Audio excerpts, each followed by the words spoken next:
안녕하세요. 뉴스반장입니다. 국힘당 당대표실 산하에 설치되는 대검 후보 검증단 단장으로 김진태 전 의원이 유력하게 거론되고 있습니다.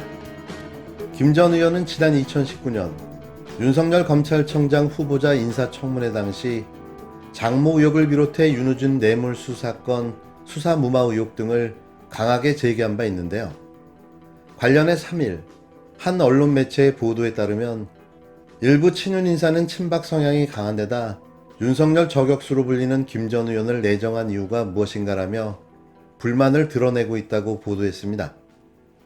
이날 국힘당 당대표실은 김 전 의원이 단장으로 확정되진 않았다고 선을 그었지만 전날 이준석 대표의 발언은 김 전 의원 선임을 기정사실화했는데요. 이 대표는 2일 KBS 제일TV 더 라이브와의 화상 인터뷰에서 김진태 전 의원이 검증 단장으로 거론되고 있는 데 대해 태극기 부대와의 전연을 강조해왔는데 의외라는 진행자의 지적에 김 전 의원 선임 배경에 대해 설명했습니다. 그 당대표 직속으로 대선 후보 검증단을 만든다. 그런데 그 단장이 김진태 전 의원이다. 뭐 이런 얘기가 나오던데 대표님은 이제 그동안에 태극기 부대와의 절연을 굉장히 강조해 오지 않았습니까? 그래서 이게 좀 의외라는 평들이 있던데 여기에 대해서는 어떤 생각 갖고 계십니까? 우선 기본적으로 좀 특수한 상황인데 원래 이 정도 업무를 수행하려면 수사를 해본 분이어야 되거든요. 네. 그런데 우리 당의 현역 의원 중에 검찰 출신은 거의 다 윤석열 총장을 밀고 있어요. 네. 그래가 현역 의원 중에는 저희가 해당 업무나 필분을 찾기가 어렵고 그러다 보니까 전직 의원 중에서 김진태 의원님이 굉장히 재선 의원이시고 검사 출신이기 때문에 능력이 있고 그렇기 때문에 저희가 선임하게 됐습니다. 이 대표는 기본적으로 좀 더 특별한 상황이라고 운을 떼고는 원래 이 정도 업무를 수행하려면 수사를 해본 분이어야 한다. 그런데 우리 당 현역 중에 검찰 출신은 거의 다 윤석열 전 청장을 밀고 있다고 했는데요. 이어 그래서 현역 중에는 해당 업무를 수행하실 분을 찾기 어려웠다며 전직 의원 중에 찾다 보니 김진태 의원이 재선 의원의 검사 출신이고 능력이 있기 때문에 선임하게 됐다고 밝혔습니다. 한편 김진태 전 의원은 2019년 7월 8일 인사청문회 당일 KBS 라디오 최강시사와의 인터뷰에서 처 장모와 관련된 것들이 엄청 많다고 지적하며 이런 사람이 검찰청장이 돼서는 안 된다는 생각으로 청문위원으로 나가서 정말 독하게 할 것이라고 포부를 밝혔는데요. 그 당시 김진태 전 의원의 활약은 실로 대단했죠. 당시 기자회견을 다시 한번 들려드립니다. 지금 시점에 나와도 무방한 기자회견인데요. 오늘 했다고 해도 아무 문제가 없을 듯합니다. 이 윤석열 후보자의 장모 최모 씨는 그동안 수없는 고소 고발 진정을 받아왔습니다. 그런데도 한 번도 제대로 처벌받은 적이 없어요.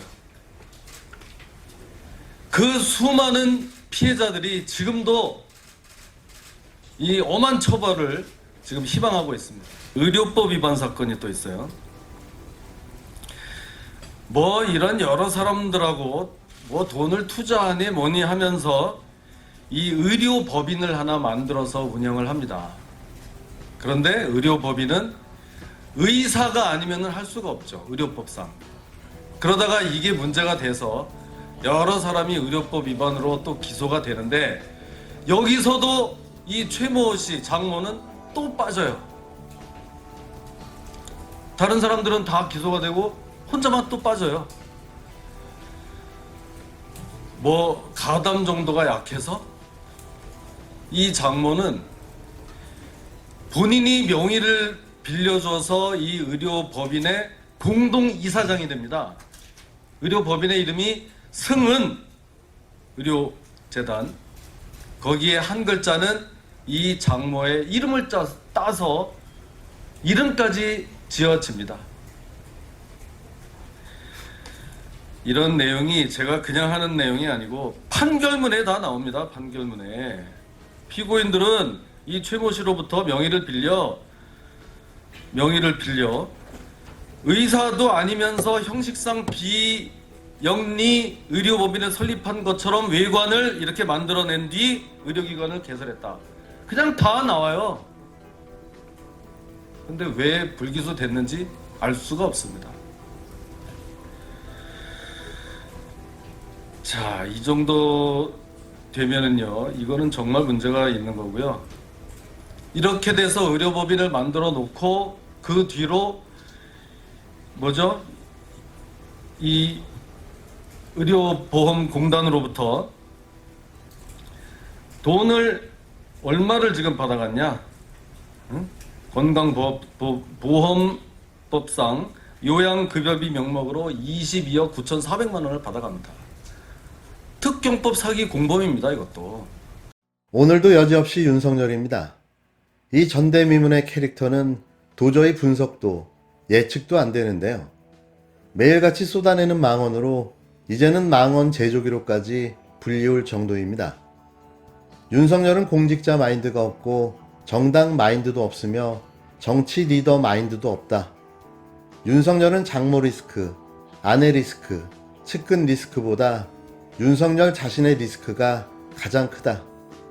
국힘당 대선 경선 주자 윤석열 전 검찰청장이 불량식품, 미검증 의약품 허용 등의 반사회적이고 반인륜적인 함량 미달의 아무 말 대잔치로 노이즈를 극대화시키자 전날 열린민주당 김진애 전 의원은 이렇게 지적했습니다. 이른바 윤석열의 산무, 즉 공직자 마인드, 정당 마인드, 정치 리더 마인드가 없음을 간추린 말인데요. 김 전 의원은 이번에는 이와 별개로 무려 7가지를 추가로 더 들춰내며 도합 윤석열의 신무가 되고 말았습니다. 그는 3일 페이스북에 매일매일 윤석열의 언행을 보고 들으며 생기는 불쾌감의 근원이 무엇일까 싶다며 그것은 바로 무식, 무례, 무감각, 무지, 무도, 무작, 무대뽀 때문일 것이라고 직격탄을 날렸습니다. 무도는 말이나 행동이 인간으로서 지켜야 할 도리에 어긋나게 막대먹었다는 뜻이고 무작은 무지하고 우악스럽다. 그러니까 미련하고 포악하다는 의미의 순 우리말입니다.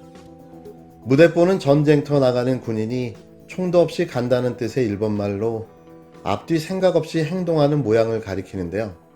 김 전 의원은 언젠가 윤석열을 비읍자 돌림병을 할 수 있을지도 모르겠다며 한숨을 지었습니다. 여기에 없는 걸 한 가지 추가하자면 저는 문해를 꼽고 싶은데요. 그는 어쩌면 뇌가 없을 수도 있다는 상상을 잠깐 해봤습니다.